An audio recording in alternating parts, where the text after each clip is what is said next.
ଆମେ ଚାଲିଲୁ ମାଆର ମୋର ପୁଅର ମିଶିକି ଗିମା ତୋଳିବା ପାଇଁ ବାଡ଼ି ପାଖକୁ।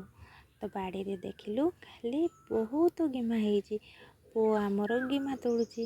ଦେଖନ୍ତୁ ସିଏ ତ ତୋଳିବ ବହୁତ, ଖାଲି ଅପରିଷ୍କାର ଜିନିଷ ବାଲ୍ଟିରେ ପୁରେଇ ଦେଉଛି। ଏଇ ଦେଖନ୍ତୁ ସିଏ, ତାକୁ ତ ମଜା ଲାଗୁଛି ତୋଳିବା ପାଇଁ। ମାଆର ଆମର ଗିମା ତୋଳୁଛୁ। ଏଇଟା ଆମର ପୋଖରୀ, ବଡ଼ ପୋଖରୀଟା। ବାଡ଼ି ପଛପଟେ ଏଇ ପୋଖରୀଟା ଅଛି। ତ ଏ ପୋଖରୀରେ ବହୁତ ମାଛ ବି ଅଛି, ଆଉ ସେ ବହୁତ ପଙ୍କ ବି ଅଛି। ହେଲେ ପାଖରେ ମାନେ ପୋଖରୀ ପାଖରେ ବହୁତ ଗିମା ହେଇଥିଲା। ଦେଖିଲୁ ଆଉ ଭାବିଲୁ ଆଜି ଗିମା ନେଇକି ଯିବା।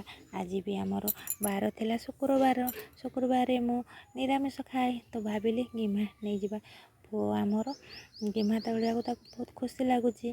ଖାଲି ବଡ଼ ବଡ଼ ଗିମା ଦେଖିକି ତୋଳି ପକାଉଛି, ଉପାଡ଼ି ପକାଉଛି। ସବୁ ଅପରିଷ୍କାର ଜିନିଷ ବାଲ୍ଟିରେ ପୁରେଇ ଦେଉଛି। ମା ତାର ଆଈ ତାକୁ ଗାଳୁଛନ୍ତି ଯେ ତୋଳିନା, ତୁ ଅପରିଷ୍କାର ହେନା।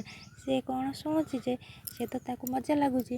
ଆଉ ଶାଗ ବି ହେଇଥିଲା ବାଡ଼ିରୁ, ଶାଗ ବି ନେଇକି ଗଲୁ। ଶାଗ ବି ହବ ଆଉ ଗିମା ବି ହବ। ତ ଆମେ ଗିମା ତୋଳି ପକେଇଲୁ। କିନ୍ତୁ ପୁଅକୁ ସିନା ଗାଳି ଦେଉଛି, ହେଲେ ସିଏ ବହୁତ ବଢ଼ିଆ ତୋଳୁଛି। ମୋଠୁ ବି ଭଲ ଗିମା ଉପାଡ଼ୁଛି। ଦେଖନ୍ତୁ ସିଏ ପୁରା ଆଣ୍ଠେଇ ପଡ଼ିକି ଗିମା ତୋଳୁଛି। ତାକୁ ମନା କରିଲାରୁ ସେ ଶୁଣୁଛି କି, କହୁଛି କି ଆଈ ଆଉ ତମେ ଗିମା ତୋଳୁଛ, ମୁଁ ବି ଟିକେ ତୁମକୁ ସାହାଯ୍ୟ କରିଦିଏ। ତ ସେ ସାହାଯ୍ୟ କରୁଛି। ହଉ ଠିକ୍ ଅଛି, ତୋଳିବା। ଆଜି ସେ ସ୍କୁଲକୁ ଯାଇନି, କାହିଁକି ନା ତାର ସ୍କୁଲରେ ଆଜି ମିଟିଂ ଥିଲା। ତ ତାର ସ୍କୁଲ ଛୁଟି ଥିଲା, ତ ସେଥିପାଇଁ ସେ ଆମ ସାଙ୍ଗରେ ପଳେଇ ଆସିଛି ବାଡ଼ି ପଟକୁ।